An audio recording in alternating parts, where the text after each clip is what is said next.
कल्पना कीजिए एक विशाल मंदिर, चमचमाती संगमरमर की सीढ़ियां, हर कोने में गूंजता हुआ हरे कृष्णा कृष्णा कृष्णा हरे हरे का मंत्र। और अचानक वही मंदिर एक अदालत की ठंडी दीवारों के बीच खड़ा हो। भक्तों की जगह वकील, माला की जगह केस फाइलें और भक्ति की जगह सवाल। क्या ये वही जगह है जहाँ से आध्यात्मिक प्रेम की धारा बहनी चाहिए थी, या यह विवादों और आरोपों की एक नदी बन चुकी है? ये कहानी है इस्कॉन की और उन विवादों की जिन्होंने इसकी चमकदार छवि पर गहरे साए डाल दिए। सन 1965 कोलकाता का एक साधारण वृद्ध अभय चटर्जी घाट से सवार हुआ जलदत्ता नाम के जहाज पर। नाम था एसी भक्ति वेदांत स्वामी प्रभुपाद। उम्र 69 साल। दिल में बसा बस एक सपना, भगवान श्री कृष्ण का संदेश पूरे विश्व में फैलाना। जेब में बस 40 रुपए और हाथ में 2 बैग, एक में भगवत गीता, दूसरे में सूखे अनाज। अमेरिका पहुंचते ही उन्हें दिल का दौरा पड़ा 2 बार, लेकिन शायद कृष्ण की कृपा थी कि वो बचे। न्यूयॉर्क के बोवरी इलाके में जहां हिप्पी संस्कृति चरम पर थी, प्रभुपाद ने कृष्ण भक्ति का बीज बोया। लोग आए, लंबे बाल, रंग बिरंगे कपड़े, नशे में डूबे युवक, और धीरे धीरे उन्होंने मृदंग और करताल के लय में हरे कृष्णा का जाप करना शुरू कर दिया। यह आंदोलन 70 के दशक में इतना फैला कि अमेरिका, यूरोप, ऑस्ट्रेलिया, हर जगह हरे कृष्णा लोग सड़कों पर कीर्तन करने लगे। जेब में पैसे लगभग ना के बराबर, लेकिन दिल में भक्ति का समंदर। उनका सपना पूरी दुनिया में भगवान कृष्ण के नाम की गूंज फैलाना था। अमेरिका के हिप्पी कल्चर और ड्रग्स की लहर के बीच उन्होंने युवाओं को भक्ति और सादगी की ओर खींचना शुरू किया, और वहीं पर जन्म हुआ इस्कॉन, यानी कि international society for Krishna consciousness का। शुरुआत में सब कुछ एक चमत्कार जैसा लगा, जहां पहले पार्टी, शराब और नशे में डूबे युवा थे, अब वही माला फेरते, कीर्तन गाते और प्रसाद बांटते हुए दिखने लगे। मंदिर बनने लगे, गुरुकुल खुलने लगे, और देखते ही देखते इस्कॉन एक वैश्विक आंदोलन बन गया।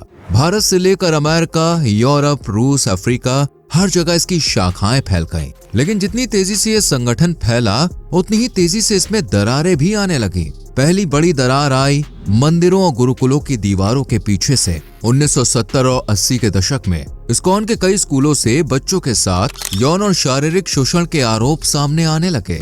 ये वो गुरुकुल थे जहां बच्चों को भक्ति और शिक्षा देने का दावा किया जाता था, लेकिन कुछ जगहों पर उनके साथ ऐसा व्यवहार हुआ जिसे सुनना भी दर्द देता है। कई पीड़ितों ने बताया कि कैसे उन्हें पीटा जाता, डराया धमकाया जाता, और कभी कभी उनसे उनकी मासूमियत छीन ली जाती। साल 2005 में अमेरिका की एक अदालत ने इन मामलों में बड़ा फैसला दिया। 450 से ज्यादा पीड़ितों को करीब $9.5 मिलियन का मुआवजा देने का आदेश हुआ। ये सिर्फ एक कानूनी हार नहीं थी, ये एक नैतिक चोट थी जिसने इस्कॉन की छवि को अंदर से हिला दिया। फिर आया एक और नाम, कीर्तनानंद स्वामी का, एक समय के करिश्माई नेता जिन्हें भक्त प्यार से स्वामी कहते थे, लेकिन उन पर लगे आरोप, हत्या की साजिश, फ्रॉड और यौन शोषण, इन सब ने संगठन को फिर से कटघरे में लाकर खड़ा कर दिया। कुछ अपराधों में वो दोषी साबित हुए, कुछ में बरी हुए, लेकिन बच्चों के साथ यौन शोषण के मामलों ने उनकी सारी आध्यात्मिक प्रतिष्ठा को खत्म कर दिया। और फिर अंतर्राष्ट्रीय मंच पर एक बड़ा विवाद,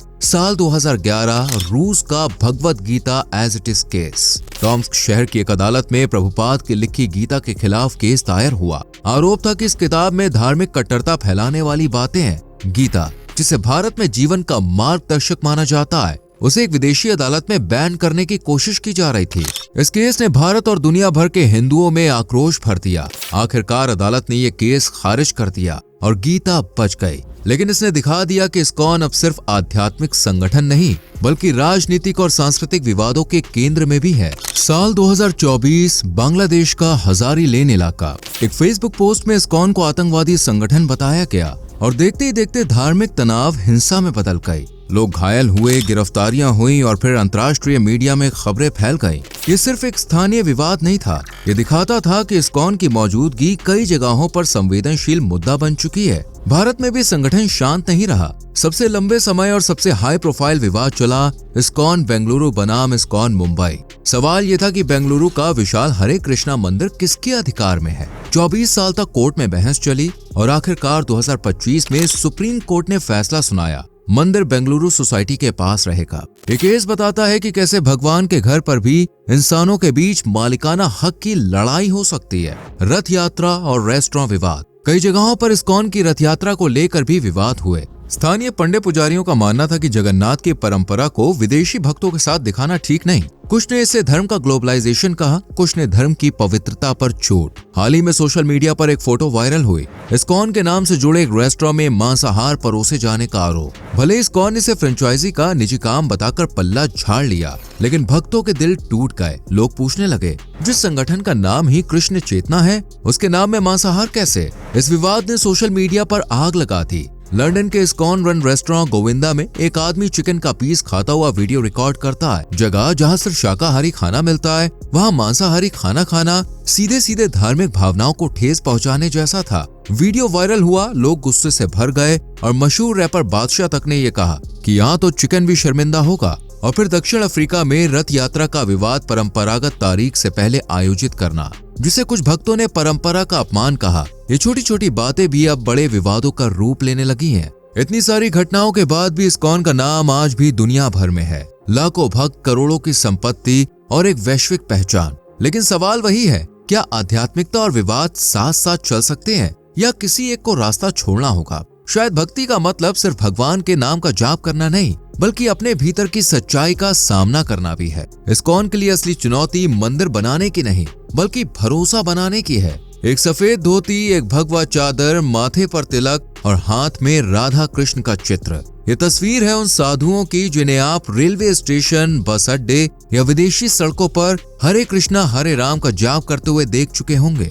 लेकिन क्या आपको पता है कि इस भक्ति के पीछे एक ऐसा इतिहास छुपा है जिसमें प्रेम भी है, शक्ति भी है और विवाद भी। एक ऐसी कहानी जो न्यूयॉर्क की गलियों से शुरू होकर रूस की अदालतों, भारतीय मीडिया और करोड़ों दिलों तक पहुंची। भारत लौटकर इस्कॉन ने भव्य मंदिर बनाए, मुंबई, वृंदावन, मायापुर।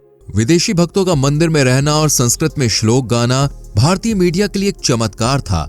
हर साल जगन्नाथ रथ यात्रा, गोवर्धन पूजा, जन्माष्टमी के आयोजन होते, जिसमें लाखों लोग शामिल होते। इस्कॉन ने गीता, भागवतम और कृष्ण भक्ति को ग्लोबल ब्रांड बना दिया। लेकिन जब एक संगठन इतनी तेजी से बढ़ता है तो सिर्फ फूल ही नहीं खिलते, कांटे भी उगते हैं। आज इस्कॉन के करोड़ों भक्त हैं, दुनिया भर में 800 से ज्यादा केंद्र हैं। उनमें से कई लोग गरीबों को खाना खिलाते हैं, शिक्षा देते हैं और भक्ति का संदेश फैलाते हैं। लेकिन विवादों का ये धुंधला बादल उनके काम को ढक देता है। शायद ये कहानी हमें सिखाती है कि किसी भी आंदोलन में इंसान होते हैं और इंसान होने का मतलब है गलतियां होना। लेकिन सवाल यह है कि क्या हम गलती से सीख कर उसे सुधारते हैं या फिर उसे दबा देते हैं। हरे कृष्णा हरे राम ये सिर्फ एक मंत्र नहीं, एक पुकार है, दिल को साफ करने की, आत्मा को जगाने की। इस्कॉन की कहानी हमें दिखाती है भक्ति के रास्ते पर भी कांटे हो सकते हैं, लेकिन क्या हम उन कांटों को हटाकर फूलों की खुशबू फैला सकते हैं? ये फैसला सिर्फ आपका है।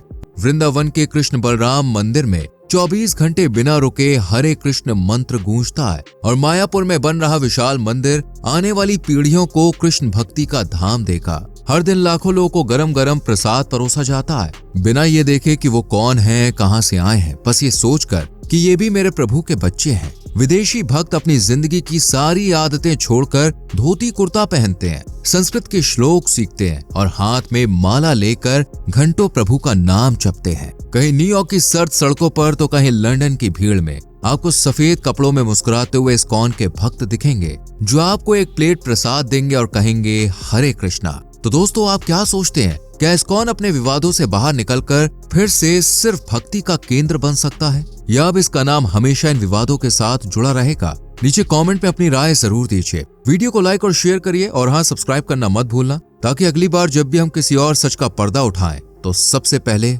आप देख सकें।